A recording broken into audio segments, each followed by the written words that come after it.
I saw my life flash before my eyes. It was just me, standing on top of the capsule, looking down at the water. I wrote a note to the kids, telling them how much I loved them. And then I prepared to jump.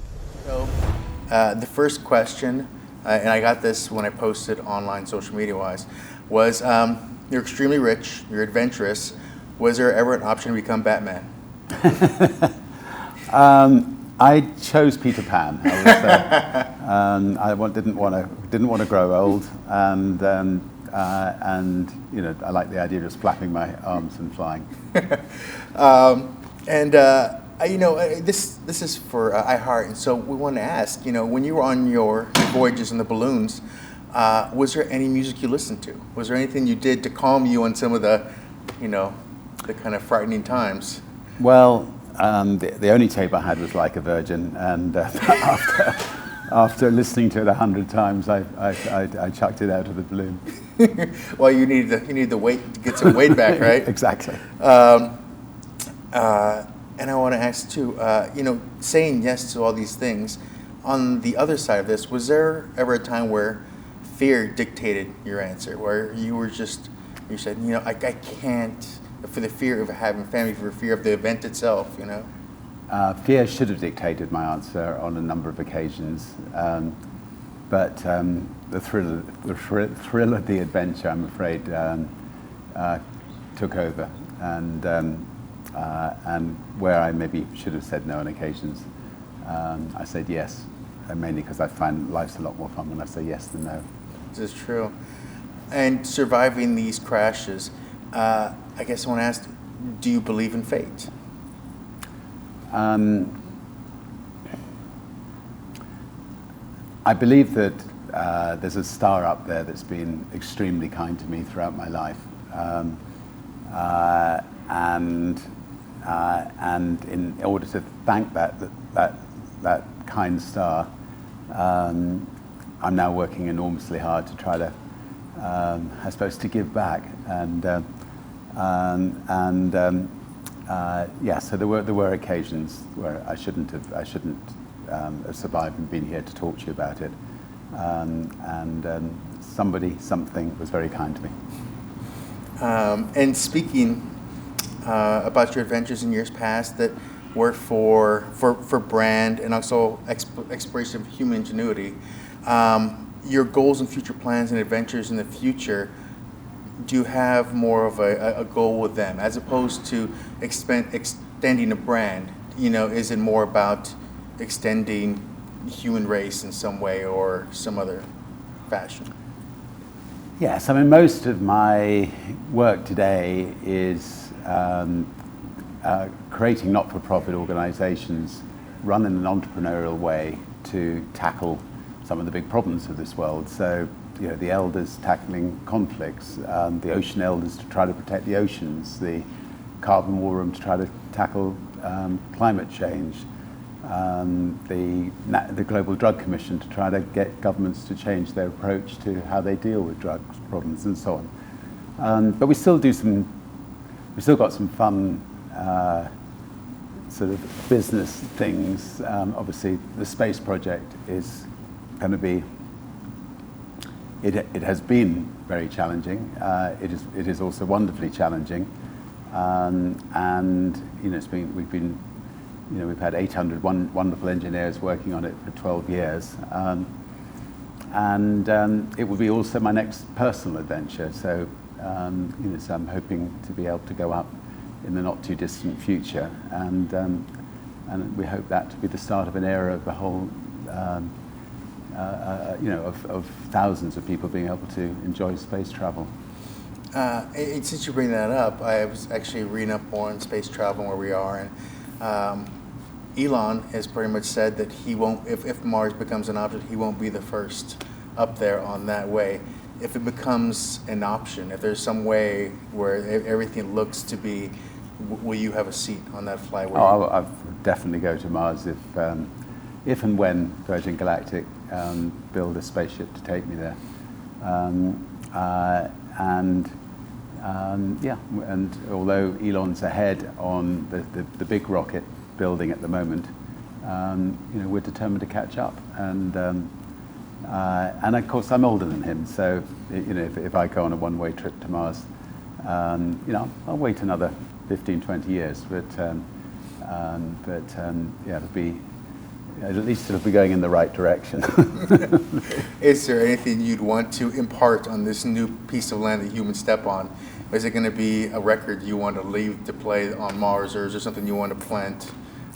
Well, I think we'll be on the other side of the moon, so I think I'll definitely bring Dark Side of the Moon with me to play. From this documentary, there's the challenges you had. Things didn't always work out, and things went chaotic. When those things happened and you came back to it, did you try to where did you find your faith? Was it in the people, the technology, to move forward and say, we're going to figure this out, we're going to fix it? I'm going to be worried and frightened, but we are going to, this is a path. Yeah, everything comes back to a team of people, and we had wonderful people, but we were also testing equipment that could only be tested in the sky, couldn't be tested on the ground. And so, we were test pilots having to firefight when things went catastrophically wrong. And then we'd go back to those people and ask them, if you could try to get it right next time, that would be great.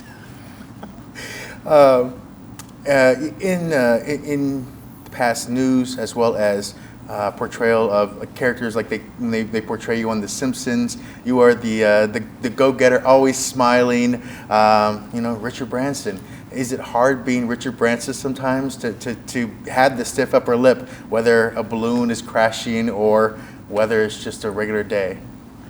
It's not hard being Richard Branson. I mean, I'm one of the luckiest sods alive, and that's why I smile all the time. I've had an extraordinary life, very, very blessed, very, ridiculously exciting, wonderful family. Anyway, I've just been very, very fortunate. One of the things that you really garner from this, because I remember it, but I don't remember it with all the facts that we really gained from this documentary. Before social media, before all the different channels and all the different TV that was out there, you were this shining light for a period where the whole world looked at you. Like, do you remember that moment where everything, every eye, every camera lens was on you? Yeah, I mean, it definitely helped get Virgin born. I mean, Virgin is a global company, but it's not as big as someone like Google, but the brand is almost as big, and I think that these adventures, help put it there.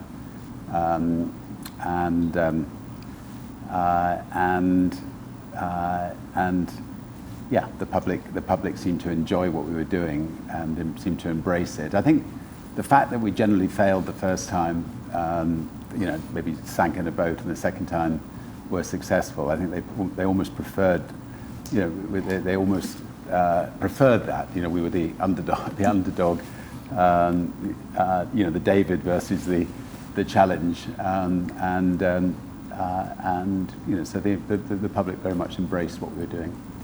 And to speak to music itself as well, how do you feel technology has changed, and even radio and music and record industry? I mean, you from somebody who helped kind of, garner that in and brought talent that is everlasting, to nowadays where things are created in a social platform, and now that's their own record label. I mean, how do you feel about music now and radio now?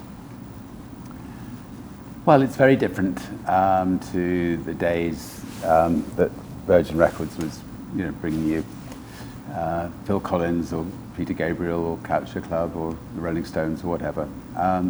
In that, musicians now get most of their returns from live performances, and not from the sale of albums. And so it's tougher for musicians.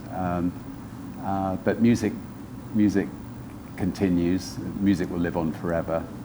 And in a sense, you know, how the industry works is not that important. No one's going to stop great music coming out. And I guess the last thing is, you know, moving forward with everything you want to do, is there anything you are looking forward to? Something that's just barely on the horizon that you're like, that's the next step. That's the one thing I want to enjoy and have fun with, whether it's technology or whether it's achieving something for mankind in some way or a charity. What is the next step for you that you feel like you want to plant a flag on? Well, you know, if you put space on one side, I think we have this wonderful group of men and women called the Elders who are battling to resolve conflicts. And you know, the one conflict I'd love to see them help resolve is Syria. They've worked very hard on it. They'll continue to work very hard on it. It's the most horrible blight on the world that seems to go on year after year after year. I think I sound like a model on the stage who's, you know, now what's the one thing you'd like to do? I'd like to bring world peace, but anyway, but this is something, if I have one choice, I'd like to wave a magic wand over Syria. I think we're in serious trouble. Someone had taken the top of the balloon and dragged it. We were completely out of control. And then everything was blank.